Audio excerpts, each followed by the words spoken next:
slash poetry from one of my favorite authors, Dennis Cooper. He's really, really cool. If you haven't ever read his stuff, and you like what I read here, his stuff is in the library. You can check it out and everything.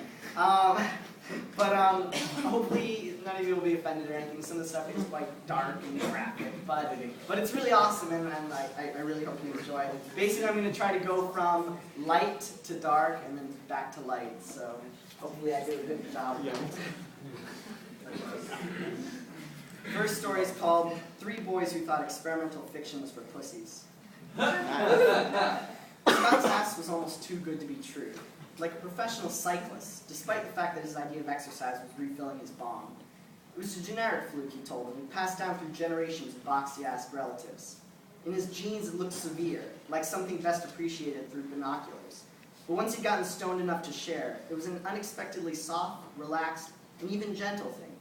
A gym membership might have stabilized its muscles and polished its dazzling surface to an even more jaw-dropping stage. But I doubt that perfect ass would have melted in one's mouth like Scott's did. Also, he had the deepest crack I've ever seen. Even with the lights on, it would have taken both my hands and a flashlight in my teeth to get to know it. It's like Matthew's ass had finished growing at the age of 11 or 12, so while the rest of him enlarged, it could only adjust, like a pair of size S underwear and a size L man. There wasn't much there if you needed your asses to be classics, but if you see the butt as art, it was a James Turrell or a Robert Ryman. When he walked, it trembled. When he bent down to scratch his foot, you could have tied a ball of string to it and started running down the beach. Its crack was just a crease that couldn't possibly disguise what it was there to protect. Luckily for him, his asshole was a Tiffany dead ringer with a lovely personality, winking, peering, squinting at anyone willing to spend his sweet time around it. Unlike his icy-eyed, tight-lipped, holier-than-thou, mathematically cute face. I knew Rick's ass from porn films, but several years had passed, and it had slightly gone to seed. Still, it was very friendly, or maybe I mean more realistic. Superficially, it hadn't changed that much. Still, who knew what was happening inside? I was too afraid to ask. Its appetite for things too large and obviously painful hadn't changed. But what had once seemed impossible wasn't anymore. So when it gobbled up my fist, that didn't make him a magician. He lay down on his stomach. I fisted him and then crawled on top and fucked my brains out. Right before I came, he delivered a line of bad dialogue with such intensity it would have turned off one of his porn scenes into a comedy. But I came because he meant it. I wish your fucking cock was 8 feet long, he said. God, I wish that.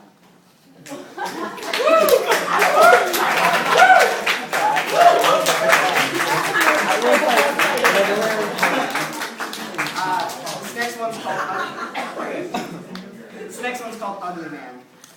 2 months ago, I found out I have a serious disease that's so rare, it hasn't earned one of those nicknames like the flu. Even if I could pronounce its very long Latin name, the words would mean nothing. All you need to know is I'm being eaten alive by infections, and I'll be dead within 3 months if I'm lucky. The worst side effect is a gradual, total destruction of my skin. It peels and flakes away in sheets. If I didn't spend half of my days in a tanning salon, I'd look like the moon. I'd have itched myself to death by now if my fingers weren't swollen into very painful, misshapen knobs. When I was first diagnosed, my boyfriend said it didn't matter.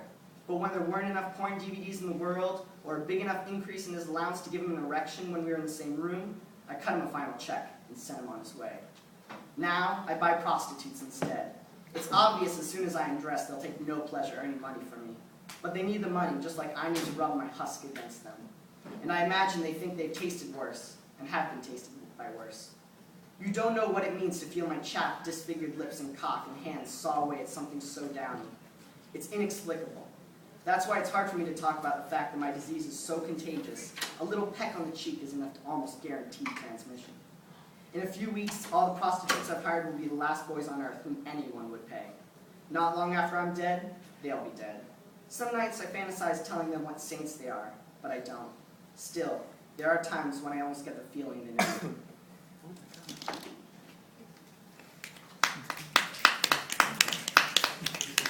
A little bit darker, and then we'll get lighter. This is from Dennis Cooper's book of poetry called The Dream Police. It's called Grip. While raping a boy, slide your hands around his neck, closing your grip until he is dead. And that feeling stays with you forever, knowing you used what he had, then undid it. Now let the newspapers take over and show you his past and its promise, his power. He increases in value with death, until all young girls clutch pens, rhyming tributes, until women kneel, folding up hands, until even the ones who despised him desire him, press palms into crotches, his damp open hands holding on to the girls, being held on the earth in a powerful grip. Some whore. Short walk home, his snout running, loose-assed, takes my fist for 1,000, so I pay it because I'm loaded. Arm to the elbow, inside of whatever year old, says he loves me to death, etc., but he loves death, not me. I could kill him sans knowing it, punch through a lung, turn my fingertip, render the fucker retarded. Reckless, my fist in his throat now, face leaky, embarrassed and pleading, zone, urinating all over himself.